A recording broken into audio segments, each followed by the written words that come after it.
Та амар амгалан байх болтугай. Таны гэр бүл амар амгалан байх болтугай. Таны газар нутаг амар амгалан байх болтугай. Тантай хамаатай бүхэн амар амгалан байх болтугай. Мэн. Сүүлийн үед одоо энэ мэдлэгийг их сураад байгаа. Хөөрөг зөрүүлэхтэй хүртэл одоо энэ үгийг хэл сурах гээд байгаа. Тэгээд та нар ингэж мэдчлэгтэн гэж Библи зааж өгсөн байгаа тийм ингэж мэдчлээрэй гэж. Тэгээд шалом эзний амар амгалан та нарын дээр дүүрэн байх болтугай. За өнөөдөр би та бүхэнтэй өнгөрсөн 7 хоногт түрүүний 7 хоногт судалсан судлал Библиэс хуваалцмаар санагдсан. Энэ болохоор зэрэг 2 дугаар Самуэль 9 дугаар бүлэг байгаа. За энэ маш онцгой түүх. Эндээс бид нар яг ингэж идэж ууж тэгээ тэр өглөөний бидний Библи судлалын маань өстой урагч нэг ийм үг хэлдэг. Яг нэг ийм чүмэг өөх хийсэн юм шиг энэ өглөөг Бурхны үгэнд цадлаа гэж урагч тийм дүгнэлт байдаг. Угаасаа Бурхны үг угаасаа өөрөө тийм хүчтэй тийм нэг бид нар тийм дүүрэн байдал өгдөг. Тэгээ яг энэ хэсэг мэдээж өмнө номлогдчихсэн. Гэхдээ дахиад ингээд итгэл шимтээ, дахиад үр өгөөжтэй яг тийм онцгой цагаасан. Тэгээд яг энэ болохоор зэрэг Давид ба Мефибошет гэдэг яг энэ сэдв байгаа. Тэгээ Мефибошет гэж хэмбэ, Давид гэж хэмбэ. Тэгээд энэ Мефибошетийн амьдралд орж ирсэн тэр одоо ивэл, юрөөл тэр өөрчлөлт хэрхэн яаж орж ирвэ гэдгийг энийг бид нар судлахдаа миний амьдралд бас яаж орж ирсэн бэ гэдгийг бид нар хүлээж аваад дараа нь тэгвэл бид нар бас яг ийм хүмүүст бид нар бас энэ ивэл, юрөөл өгөгдөөсэй гэж бид нар бас залбирах ёстой штэ гэж ийм хандлагаар өнөөдөр бүгдээ хүлээж авцгаая. Бүгдээ бэлэн байна уу? Амен. Эзэн бид таны оршихуйд ирээд таны нүрийг ирж хэлж байна. Яг одоо бид таны үгийг өндөр төрөмжилж байна гэхээсээ ариун сүнсээ бидэнд яг үгийг илчилж өгөөч, бидэнд зааж өгөөч, бидэнд тайлбарлаж өгөөч гэж үнэхээр залбирч байна. Тэгээ таны үг нь заах чадвар байгаа. Таны үг зэмлэдэг, бас чиглүүлдэг, бас сануулдаг билээ хэлсэн байна. Тэгээ таны үг идэвхтэй, хоёр талдаа эртээ элднээс илүү хурц. Тэгээд амьд гэдгийг ч бас тунхаглаж байна. Яг одоо нугас уй чимгүүд рүү нэвтрэн орох болтугай. Яг одоо сүнс сэтгэл санаа руу нэвтрэн орох болтугай. Тэгээд энд байгаа хүн нэг бүрт яг үр өгөөж өгөх болтугай гэж бас залбирч байна. Эзэн тэгээ бид нар бас яг өөрсдөө бэлтэж байна. Зааж байгаа нь, сонсож байгаа нь, мэдж байгаа нь, мдээгүй нь бүгд яг одоо нэг сэтгэлээр зүр сэтгэлээр таны үгэн зориулж нээж байна хийсэн байна. Та үгээ бидэнд айлтаач. Бид таны үгийг хүлээж авахдаа өөрсдөө даруй болгож байна хийсэн. Таны таалал бидэнтэй хамт байх болтугай. Есүсийн нэрээр гойн залбирлаа. Амен. За энэ хэсгийг энэ 9 дугаар бүлгийг 2 дугаар Самуэль 9 дугаар бүлэг. За би сайхан дуудаад өгье. Та нар маань дагаад хараад яваарай. Дараа нь Давид Саулын гэрээс амьд үлдсэх хүн байхгүй юу? Би Йонатаны төлөө тэр хүнд инрэл хайр үзүүлэх юмсан гэв. Тэгтэл Зиба нэрд Саулын гэрийн зарц байсныг Давид дээр дуудан ирүүлдэв. Хаан түүнээс чи Зиба мөн үү гэхэд тэр таны бол би байна гэв. Хаан Саулын гэрээс хэн нэг нь үлдээгүй юу? Би түүнд Бурхны инрэл хайрыг үзүүлмээр байна гэв. Зиба хаанд Йонатны хөлгүй нэгэн хүү бий гэв. Хаан түүнээс тэр хаан байна гэж асуухад Зиба хаанд харагтун Лодебарт байдаг Амимелийн хүү Махирийн гэрт тэр байна гэж хариулв. Тэгээд Давид хаан хүн илгэн Лодебараас Амимелийн хүү Махирийн гэрээс түүнийг авчруулв. Саулын ач Йонатны хүү Мефибошет Давидэд ирээд нүрээрээ галзар унамж мөргөв. Давид Мефибошет гэхэд тэр таны бол би энд байна гэв. Давид түүнд бүү юм ээ. Би чиний эцэг Йонатны төлөө чамд инрэл хайрыг заавал үзүүлж чиний өвөг эцэг Саулын бүх газрыг эргүүлж өгнө. Чи миний ширээнд өргөлж талах идэх болно гэв. Мефибошет дахин мөргөж боол би чинь хэн болоод над шиг үхсэн нохойг та тоон вэ гэв. Тэгэхэд Саулын боол Зибаг хаан дуудаж Саул болон түүний бүхэл гэрд харьяалагдах хамаг ямыг би чиний эзний ач хүүд өглөө. Танаа эзний хүү талхтаа золрохын тулд чи өөрөө хөвгүүд болон боолуудынхаа хамт түүний төлөө газар хагалж үр жимсийг нь авчирч түүнд өгч бай. Харин эзний чинь ач хүү Мефибошет миний ширээнд үргэлж талах идэх болно гэв. Зеба 15 хүүгэн 20 боолтой ажээ. Тэгэхэд Зеба хаан эзний минь боолдоо тушаасан бүгдийн дагуу боолтой нь гүйцэтгэх болно гэлээ. Ингээд Мефибошет хааны хүүгүүдийн нэг адил миний ширээнд хоолдов. Мефибошетэд Михан нэртэй бачир хүүгүүн байв. Зебагийн гэрт амьдардаг бөгөөд Мефибошетийн зарц нар болов. Ингээд Мефибошет хаан ширээнд үргэлж хоолоддог болсон тул Иерусалимд амьдран суужээ. Тэрээр 2 хөл суунг бүлгөө.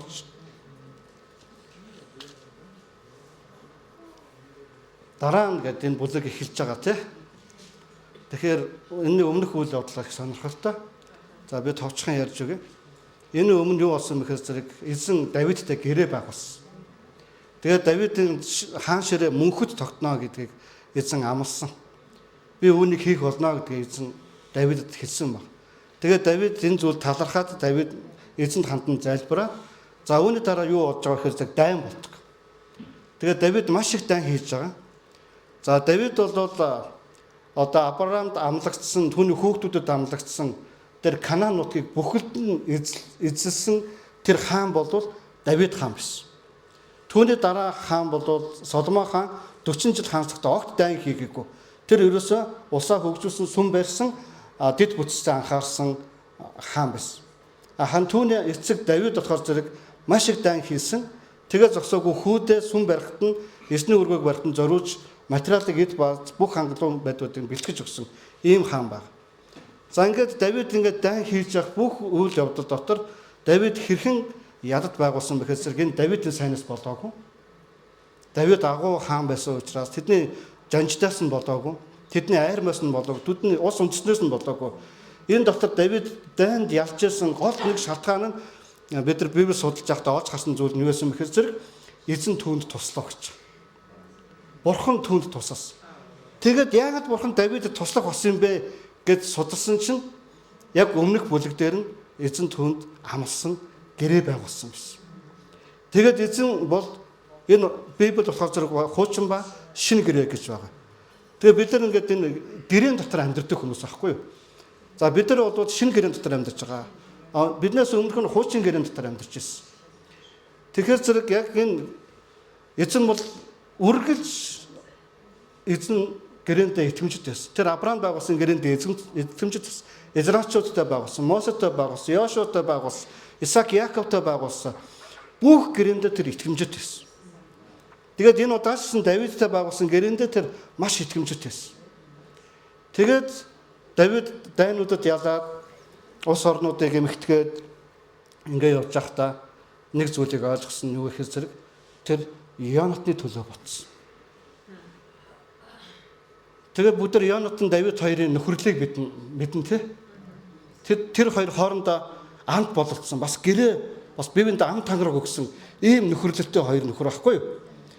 Тэгээд Давид юуг сонсон бэхээр зэрэг Йонатны төлөө түүний үр хүүхдэд би инрэл хайр, Бурхны инрэл хайр үзүүлэх юмсан гэдэг санаа нь хаанаас төрсөн бэхээр зэрэг Йонатантай байгуулсан гэрээнээсээ болж ирж байгаа. Тэгээд хайж эхэлсэн. Саулын гэрээс, Йонатны гэрээс амьд үлцүүхэн байгаа юу гэж хаан тулстаяараа ирэл хайгуул хийгээд тэгээд Саулын гэрт үйлчлдэг байсан нэгэн Зеба гэдэг боолыг олдсон баг. Тэгээд тэр Зеба гэдэг боолоос Йонатны болон Саулын төлөө хэн нэгэн байна уу гэхэд нэг хүү байгаа гэсэн. Үүнийг нь болохоор зэрэг Мефибошет гэдэг. Яг Саул Йонатан өргөдөх үед дайнд ялагдаад тэд нас барах үед Зеба нэртэй тэр зарцсан тэр Йонатны хүү Мефибошетийг тэрж гүйж явж байгаад айц сандрахтаа унгаагаад хоёр хөлийг нь гимтээсэн байдаг. За энэ хүү болохоор зэрэг сүүлийн 9-р бүлгийн сүүл дээр юу гэжсэн бэлээ? Суунг байсан гэж хэлсэн баг тийм. Үүнээсээ болоод хоёр хөлгөө болоод суунг болцсон баг. За ингээд Давид тэр Зебагаас тэр Йонатны хүүг олж өгөхийг хүсээд тэгээд олж авчираад тэгээ Мефибошет Давид хоёрын хооронд уулзалт болж байгаа. За энэ уулзалт маш онцгой. Тэр хоёрын яриа маш онцгой болж байгаа. Тэгэд Мефибошет өөрийгөө хэн гэж хэлсэн бэ? Өөрийгөө Давид юу гэж танилцуулж байна? Нүрээрээ газар хүртэл хааны өмнө унаад. Тэгээд тэр өөрийгөө хамгийн түрүүнд хэн гэж танилцуулсан? Боол гэж. Боол. Яг үнэндээ Мефибошетийн гарал үүсэлт юу вэ? Яг тэр эхнээсээ хэн байсан бэ? Түүний аав нь Израилийн хаан Саул, өвөө нь. Түүний аав нь хан хүү Йонатан, хавгийн хүү Мефибошет. Түүний гаралд үүсэнд Боол биш болохгүй юу? Тэр бүр анханасаа хэн байсан? Тэр хааны удам угсгаа байсан. Амен. Өнгөрсөн 7 хоногудад Шэн ах маань биднийг юу гэж хэлсэн? Хаадыг бүтээгч нараа гэж хэлсэн байна. Тэгээд биднийг юу гэж дууддаг вэ гэхээр шинэгээр бид нар юу гэж дууддаг вэ гэхээр биднийг та нар хаанд тахилч нар. Та нар бол гарал үүсэж чинь язгуур тугсаатай гэж биднийг хэлдэг. Та нар тэгж итгэдэг үү? Гэвч бид нар өмнө нь хэн байсан бэ? Бид нар харанхуй иргэшээлд, бид нар сатааны иргэшээлд, бид нар гмийн боол байсан. Гэхдээ бид нар угаасаа гмийн боол байгаагүй. Угаасаа бид нар харанхуй иргэшээлд байхаар бид нар дуудагдаагүй. Бүр Эфес номдор юу гэсэн бэхээр бүр ертөнцийн суурьас бүр өмнө энэ дэлхийн суурьас өмнө бидний тогтоогдсон өдрүүд болохоос ч өмнө эзэн бидний хайраараа сонгосон байсан. Бид нар чинь хаан дугсаатай бидний хаан чинь Есүс ахгүй юу? Бидний гаралд үүсэж чинь бүр тэндээс угсаатай тийм байсан байхгүй юу? Тэгээ бидэрт нэгэн сайн мэдээ орж ирээд биднийг яасан сэргээс сонирхолтой. Тэгэхээр энэ Мефибошет тэр хааны ордонд амьдрах ёстой байсан. Тэр хаан угсаа язгуур угсааныхаа дагуу тэр эрх ям бидэлж амьдрах ёстой. Тэр боолтой байгаа өөрөө боол биш өөрөө боолтой байх ёстой байсан. Тэгээд Давид энэ бүгдийг нь яасан? Сэргээж өгсөн. За боол бид нар нэгэн цагт бид нар гмийн боол байсан. Бид нар нэгэн цагт бид нар ухад мөчргөөр ойлгохгүйгээр бид нар ингэж ийм л хувь тавилантай гэж амьдарч ирсэн. Үүнийгээ бид нар ингэж муу сүнсэнд эзэндүүд бид нар ямарч гэрэл гээгээ байгаа. Бид нар ямарч ухаард байгаагүй. Бид нар угаасаа л ийм хувь тавилантай гэж болж. Сая Магдалины доо хэн бидэнд хувь тавиланг зааж өгсөн. Бидний хувь тавилан хувь заяа маань хэн бэ? Есүс юм аа. Хувь заяа минь, нандин эрдэнэ минь, хайртай аав минь. Гэрэл гээгээ минь. Энэ бол Есүс юм аа. Амен. Гэтэл энэ Мефибошет гэдэг хүүхдийн амьдралд уг нь тэр гарал үүсэн тийм байсан мөртлөө тэр яг харанхуй байсан. Тэр яг боол байсан. Тэр бүр боолын гэрт боолоттой хамт амьдарсан. Боол нь хүртэл түүний гэртээ байлгаагүй. Бүр хаа хамаагүй махир гэдэг хүний гэрт байлгачсан. Бүр тэр мартагдсан байсан. Тэр бүр гээгдсэн байсан. Тэр бүр хааны хүү удам угсгаа гэдэг тэр зүйл түүний амьдралд ортос мартагдсан нэгэн суун хөгжлийн бэрхшээлтэй нэгэн хүүгийн амьдрал энд яригдчихэж байгаа. Дараад нь тэр өөрийгөө боол гэж ярьсныхаа дараа Давид өөрийгөө хэн гэж хэлсэн? Өгсөн нохой гэж хэлж байна. Өгсөн боол мэд, өгсөн нохой мэд намайг та яагаад тоож байгаа юм бэ гэж. Яагаад намайг тоож байгаа юм бэ гэж. Эфес номдэр 4-р бүлэг дээр биднийг юу гэж хэлсэн бэхээр та нар агарын ноёлгож хүч буюу харанхуй хүчний иргэшээлдор та нар боол байсан, та нар тэнд биднийг хэн байсан гэж хэлсэн билээ. Биднийг та нар өгсөн байсан гэж. Та нар нүгэл дотроо та нар өгсөн байсан гэж. Тэгэхээр яг энэ би та нарт одоо эндээс яг Давид болон Йонатаны гэрээ тэгээд энэ гэрээний үр ашгийг нь хүртэж байгаа энэ Мефибошет гэдэг хүүгээс болоод бид нар өөрсдөө энэ Мефибошет гэдэг хүүхдээ нэг жоохон зүүрлээд нэг бодоод үзээрэй гэж тий. Тэгээд яг энэ өгсөн нохой мэт гэж өөрийгөө бодчихсон. Энэ өөрийгөө ингэж бодож байгаа, өөрийгөө ингэж дүгнэж байгаа, өөрийгөө ингэж ирж байгаа хүнийг энэ цаг үе ангаах ухаан юу гэж хэлдэг вэ? Сэтгэл готрол, депресс гэж нэрлэдэг. Түүний амьдралд ямар ч гэрлэг байгаагүй, тэр өөрийгөө сайн сайхан амьдрна гэж бодоогүй, тэр угаасаа ингээд би сунг хөлгүй, ингээд би нэг хэм хөв тавилантай, би ингээд одоо дууссан, Энэ бол сэтгэл готрол, депресс. Энэ бол өгсөн хүн. Түүнд гэрэл гээгээ, түүнд амьдрал, түүнд ингээд хийж бүтээх юу ч орж ирэхгүй байсан гэсэн. Тэр өөрийгөө өвгсөнд тооцсон тийм хүн байсан. Тэгээд энийг сэтгэл готрол, депресс гэж өнөөдөр ангаах ухаалж байна. Ийм нэгэн залуу Давидын өмнө ирж байна. Ийм нэгэн хүмүүс бид нэгэн цагт Есүсийн өмнө ирсэн. Тэгээд эцэг хүү хоёрын хооронд байгуулсан тэр шинэ гэрээнээс болоод бидэрт тэр шинэ гэрээний үр дүнг бид нар хүртэгчд юм аа. Та нар хуучин гэрээ ба шинэ гэрээний үр дүн хүртэгчдийн тэр амьдралыг өнөөдөр та яс махандаа цусандаа бүр ойлгох хэрэгтэй. Би өнөөдөр ингээд зогсож байгаа нэгүсэл юм аа. Би өнөөдөр ингээд үйлчилж байгаа нэгүсэл юм аа. Есүсийн нэрийг дуудаад түүний нэрээр амьдрал гэдэг нэгүсэл юм аа. Энэ бол өршөөл юм аа. Энэ бол шинэ гэрээний хөв хүртэл юм аа. Ерөөл юм аа. Амен. Бид нар энэ Мефибошет гэдэг хүүхд энэ залууд ирж байгаа. Энэ зүйл юунаас ирж байна гэхээр зэрэг Йонатан Давид хоёрын хооронд байгуулсан гэрээнээс ирж. За тэр гэрээг хэдүүлээ 1-р Самуэль 20-р бүлэг дээрээс нэг уншиж хэдүүлээ. Яг ямар гэрээ байгуулсан бэ?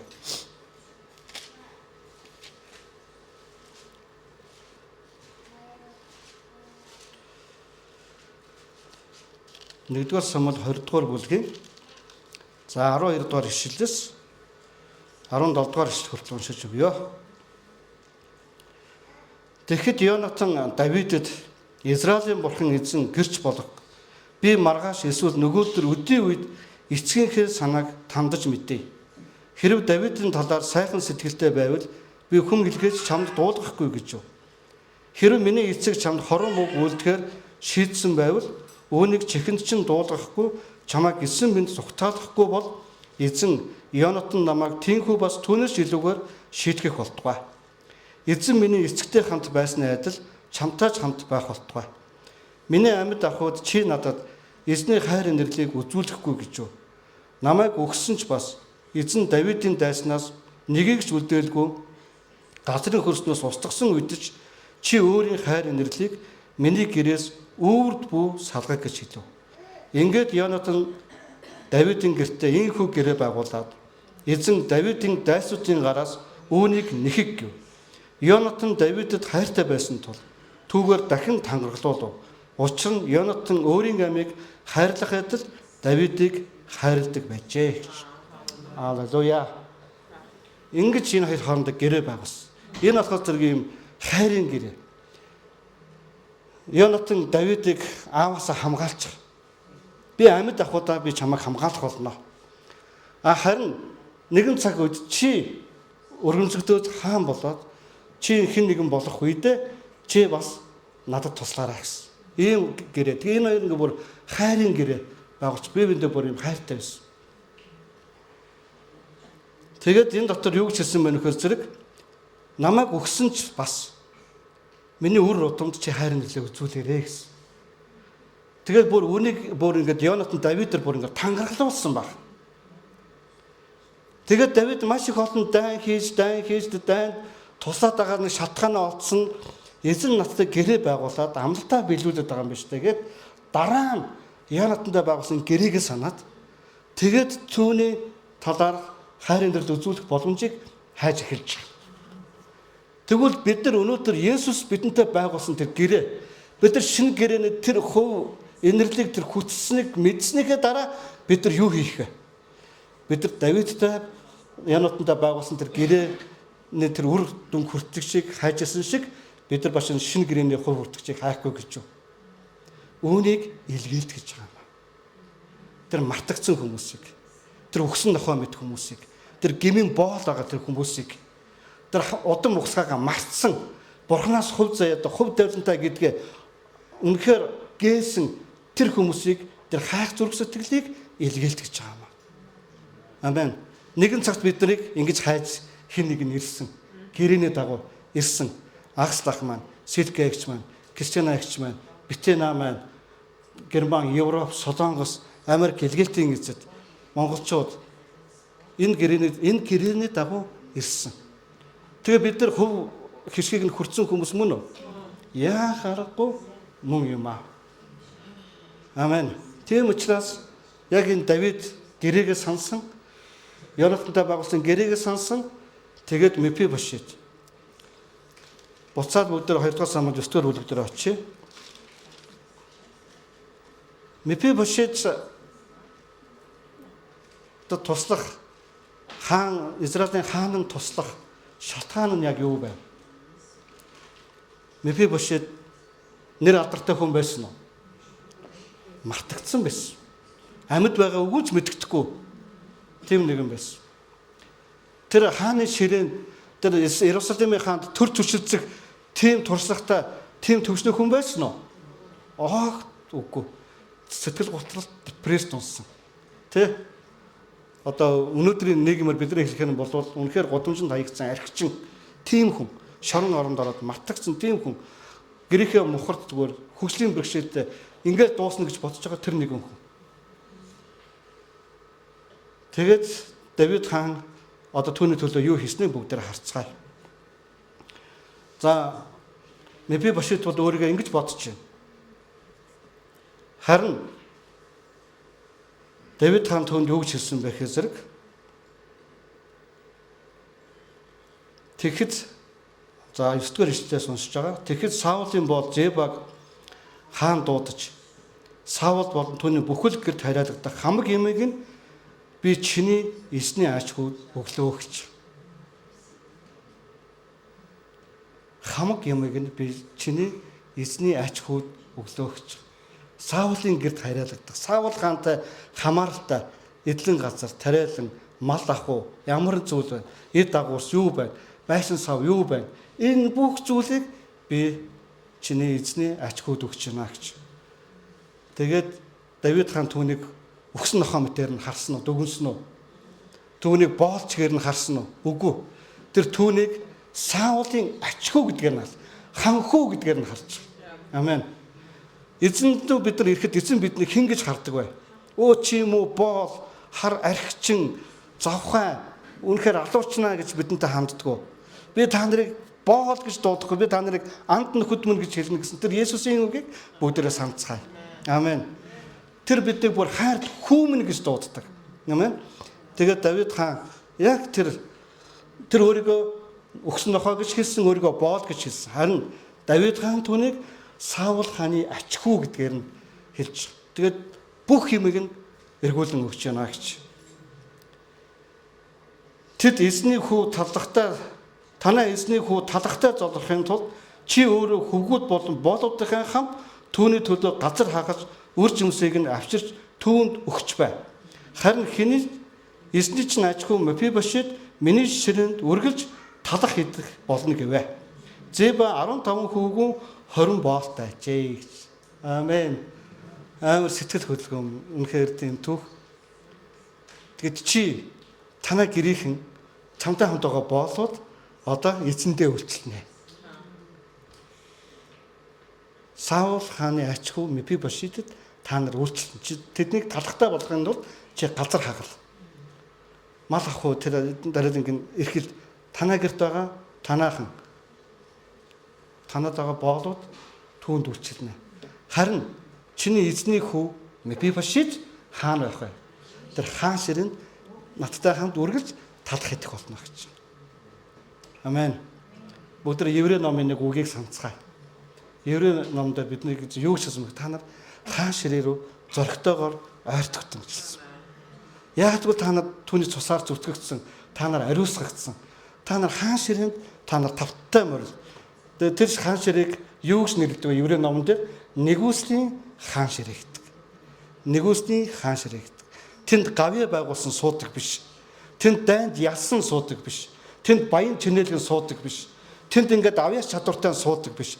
Тэнд бэлг бэнчинтэй, тэр арга залтай ов мэгтэй тэр хаан ширээнд сууж хооллдог биш. Энэ нь нэгүслэр болдго юм а гэдгийг хэлж байгаа. Тэгэхээр энэ Мефибошет энэ нэгүслийг Давид хаанаас хүртэж байгаа. Амен.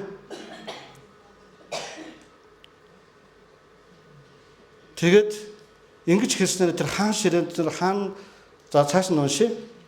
Тэгэхэд Зеба хаанд хаан эзний минь боолдоо тушаасан бүгдийн дагуу боолтой нь гүйцэх болно гэлээ. Ингээд Мефибошет хааны хөвгүүдийн нэг адил миний ширээнд хооллов. За энд юу хэлсэн бэ? Давидын хөвгүүдтэй хамт, хаан хөвгүүдтэй хамт Мефибошет ширээнд нь суугаад хамт хооллосон гэж.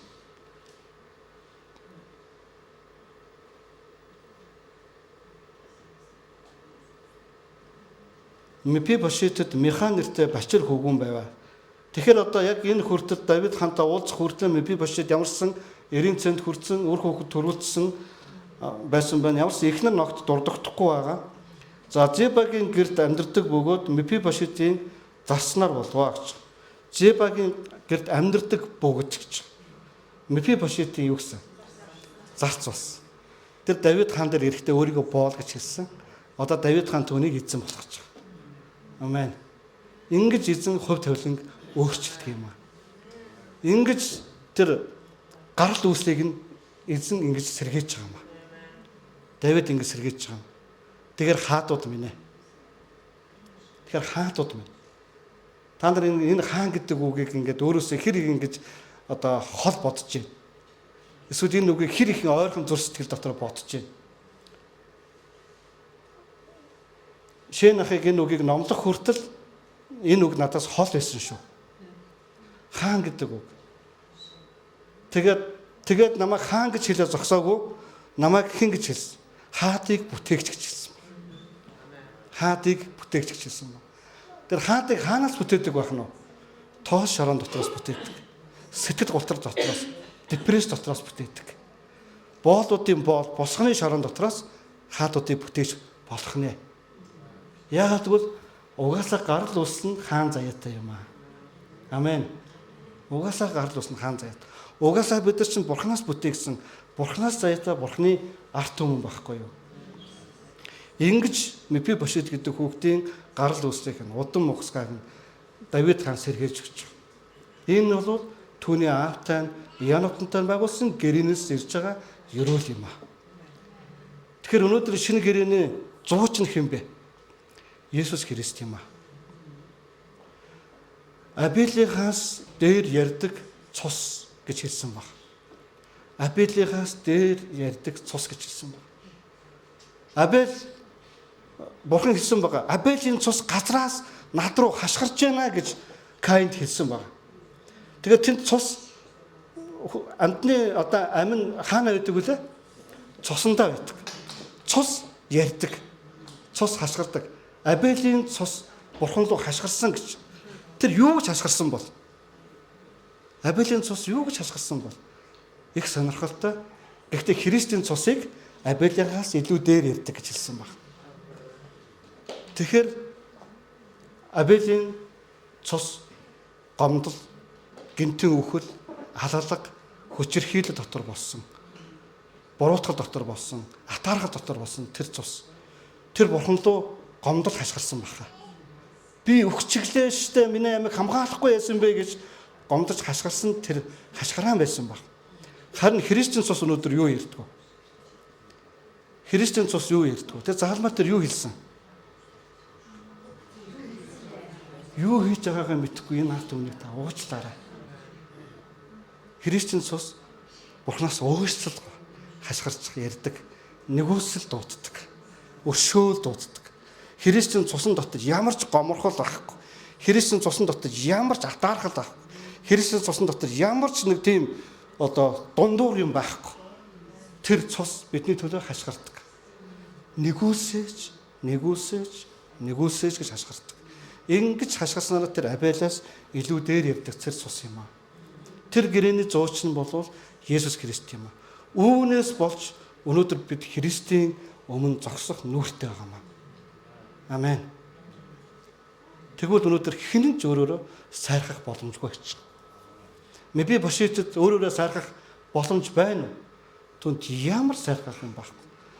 Тэр бүр сэтгэл готролд орсон, депресд орсон, тэр боолын босгон шороо гэж өөрийгөө ботсон, тэр бүр хөгжлийн бэрхшээлтэй, тэр бүр суунх, тэр бүр хүний гарт орсон тийм нэгэн залууг өнөөдөр гэрээний хов хүртэл түүнийг өөр болгож сэргээж байна ах дүүсээ. Амен. Ингээд 13 дахь шилдээр ингээд Мефибошет хааны ширээнд үргэлж хоолоддог болсон тул Иерусалимд амьдран суужээ. Тэрээр 2 хөл суунг бүлгөө.